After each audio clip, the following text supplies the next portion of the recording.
Hello and welcome on my channel, Wolf-Aqua, your channel about horticulture, aquaponics and aquaculture.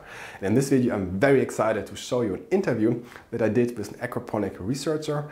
His name is Hendrik Monsees and he is a researcher at the IGB in Berlin, and he did a lot of publications already when it comes to aquaponics.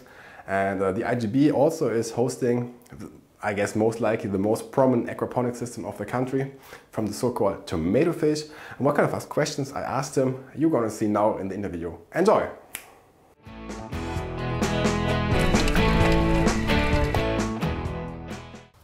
Alright, yeah, welcome. Today we are here at the IGB in Berlin. I think in Germany one of the most famous research places for aquaponics. And today I have a very special guest, Mr. Hendrik Monsees here. He is an aquaponic researcher. First time I met him in 2012 at the Euro Animal, which is a huge agricultural fair here in Germany. And it's my pleasure today to interview him. Hello Hendrik. Moin, how's it going? Good. Yes, I think we have pretty much luck with the weather today, because the forecast was like, maybe rain, maybe grey, but we have now beautiful sun here in autumn time. Just a bit windy, but that's not so bad. Yes, right. But today we're talking about aquaponics, right? Yeah, sure. So, how did you get to the topic of aquaponics? First of all, I studied marine biology, so I was working in saltwater aquaculture. With ornamentals and corals. And then I made an internship in Berlin, here at IGB, and I discovered like kind of the freshwater aquaculture sector for me. And I was fascinated that it was so easy. Like, you open the tap, you wait a bit, maybe you have to preheat the water a bit, but that's it. You can put the fish inside, everything is fine. And with the salt water, we were like, oh, we have to adjust that, we have to use this salt, then this pH. It was much more complicated for me, and you had to be careful with more things. So that was the first contact, kind of. And then I was actually doing my internship at Dr. Rennert's working group, and he was the one working on decoupled aquaponics. All right. So he kind of invented it together with a colleague, actually. He was the inventor of decoupled aquaponics.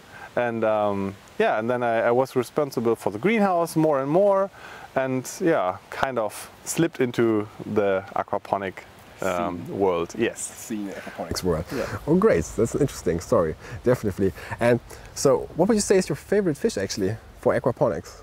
Now, of course, the tomato fish. Of course, the tomato fish. Yeah. No, but like the I would say the carp.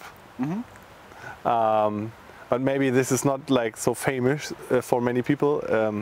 So as a second option, I could say the arapaima, which we also have here, which would be maybe a very promising candidate for future aquaponics. I've heard the reproduction of that fish is not that easy, and I guess it's also a very warm water dependent fish, right? Yes. Yeah. And we are also working on this. We try to reproduce them, but this is not trivial. It's not so easy. So we're still on the topic.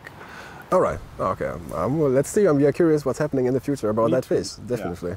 Yes. So, and what is for you sort of the fascinating side of aquaponics?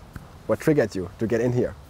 I was really fascinated that you have two production cycles, and like you have the aquaculture where you already use very less water, but you still have some water, like your daily exchange rate, that kind of is not used anymore. So it's kind of waste in most cases. And for me it was crazy that you can use it for vegetable productions without having big issues, big problems on using that. You have to add some additional nutrients to get a balanced nutrient solution, but it is perfectly fine to use this kind of wastewater for vegetable production. And that was kind of something that fascinates me, and that also led to the question always, like, why is that not more widely used? And I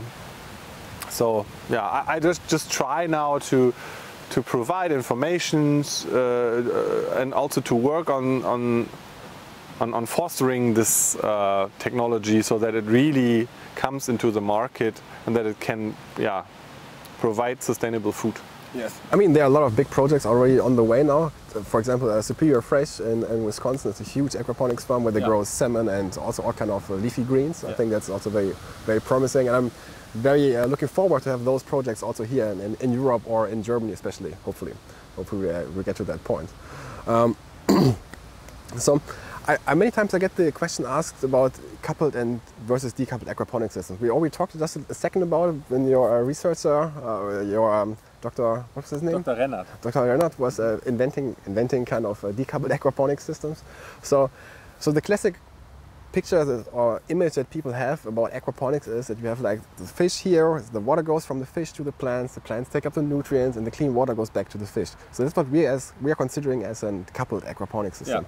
Yeah. However, in a decoupled aquaponics system, the water actually flows like in a one-way street from the fish to the plants, through the plants, and then it goes back to the global water cycle.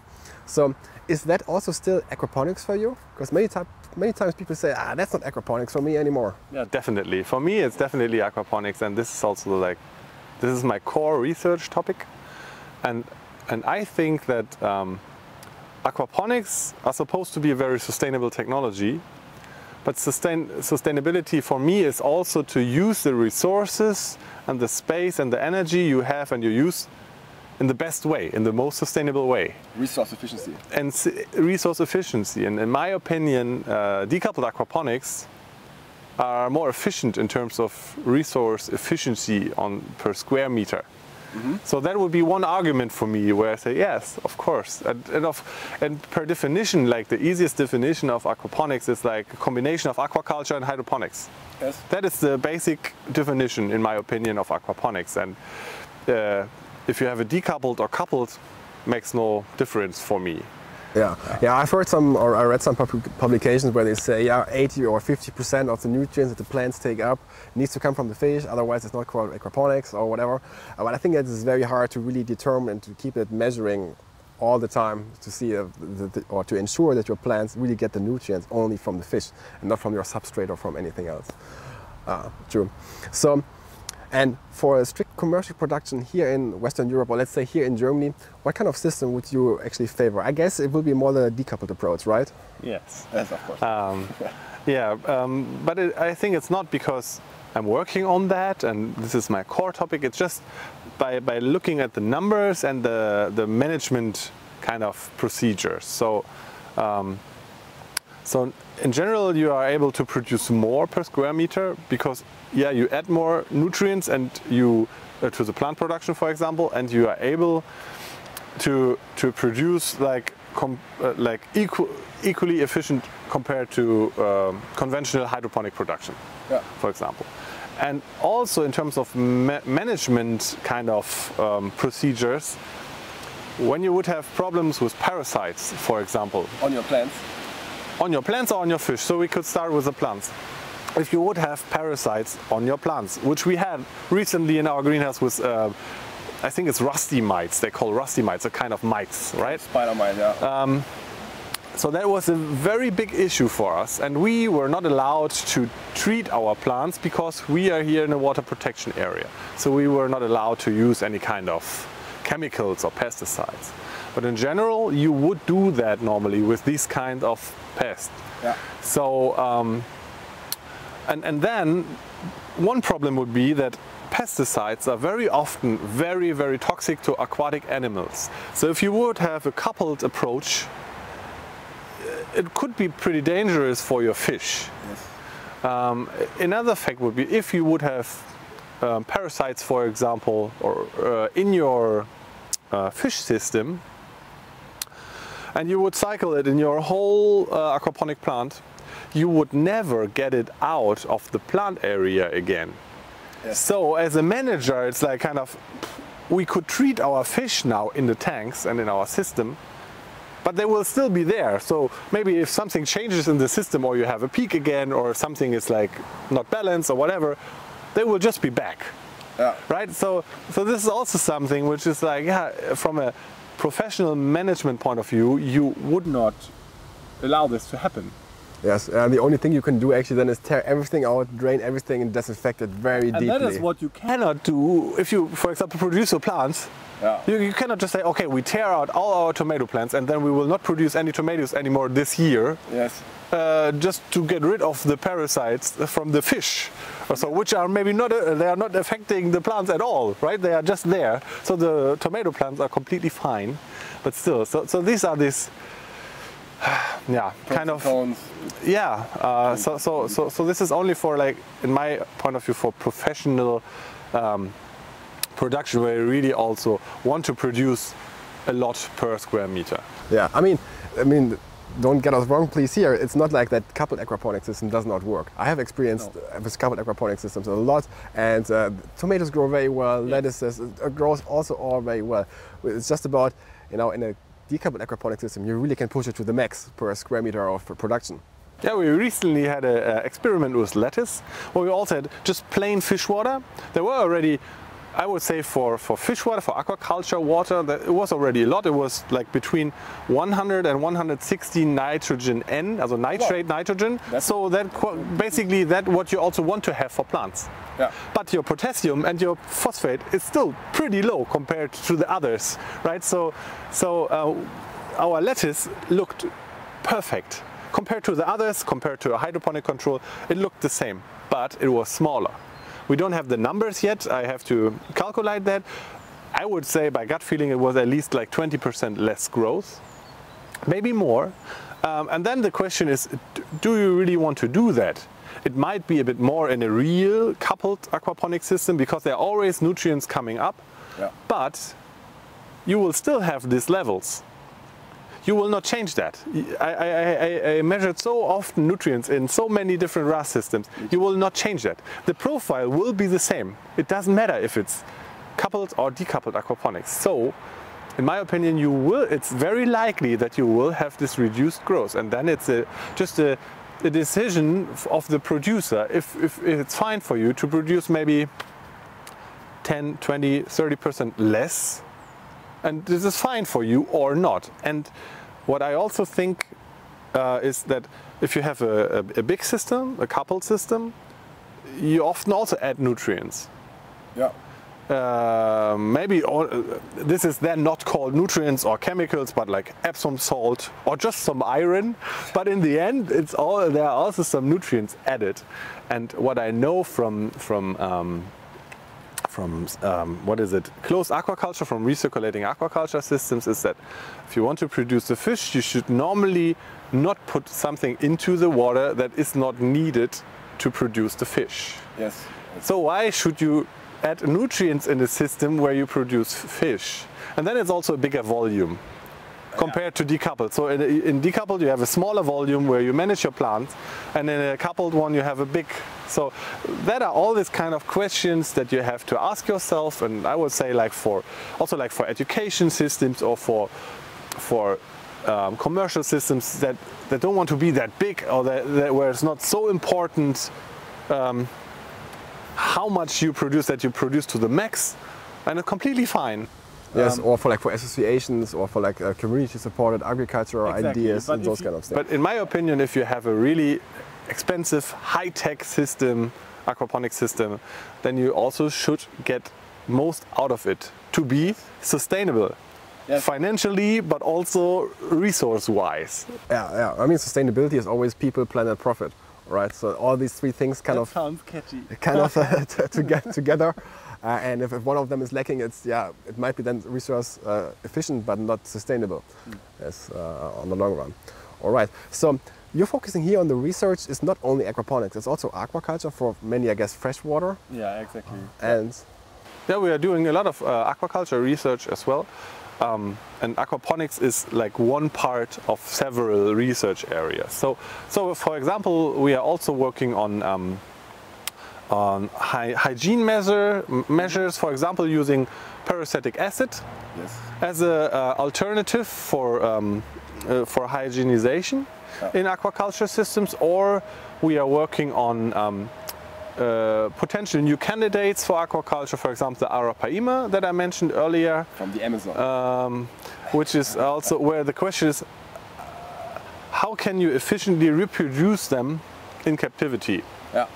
That is also a question, for example. And then, of course, many more. We also have like someone who is working on parasites, for example, and fish feed formulations, for example, using insect meal as a substitute for fish meal. Yes. All this kind of, yeah. So there are a lot of research areas actually. Oh, nice. And if people, especially like younger people, are interested, they're maybe just about to start studying or want to do an internship, do you have like an opening day here, or can they come here and make maybe a semester abroad or stuff? Yeah, there's always a kind of an open day, but we are also a part of other open days, kind of. So I think we call it the Night of the Science, for example, in Berlin, but also the I don't have a translation for that now. There's like the Day of the Nature in Berlin, where people or institutions open their garden. And there, of course, we also open our greenhouse, which is like a nice thing. But we are also having a fisheries master over here at the Humboldt University, so you can also study here. And it's fisheries and aquaculture, this is called? Yeah, all right. And yeah, and I hope that maybe in the future I can also offer like courses on aquaponics. That would be wonderful. Yes, I think so too. Yes, and the master is in English or is it in German? As far as I know, it's in English. Ah, perfect, perfect. Because anyhow, in the European international environment, it would be great if it's in English, that we have also this exchange. Nice. So, what would you say for our country, Germany, is one of the biggest problems to make an aquaponics commercially system running? Or the biggest obstacles? I think one big obstacle would be like the regulations. Yeah. That it's really not easy to open up a facility like that. It's already true for aquaculture facilities, and within aquaponics systems it even gets more complicated. Even more, yeah. Yeah, but then also the classical reasons that it's like, of course, it's financially more risky if you have this kind of high-tech facilities and they are bigger ones.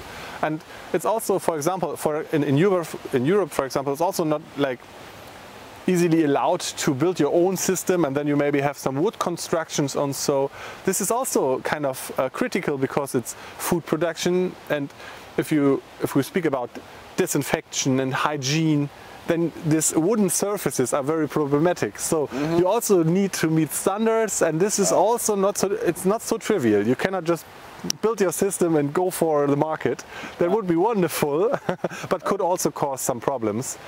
So you always have to be careful on that. Yeah, and next to that. Yeah, also, actually, absolutely true. Many projects are really struggling with the regulations to fill up all the paperwork to get that right and to get that actually allowed to build their systems. Another thing that I always see is like skilled staff members or skilled people that can run these facilities. I mean, you can have an amazingly beautiful built system, but if you have nobody to run the place properly, you're also screwed. And normally I always say that, like, we also talked with colleagues about that recently, where we joined a RAS course, a course for recirculating aquaculture systems.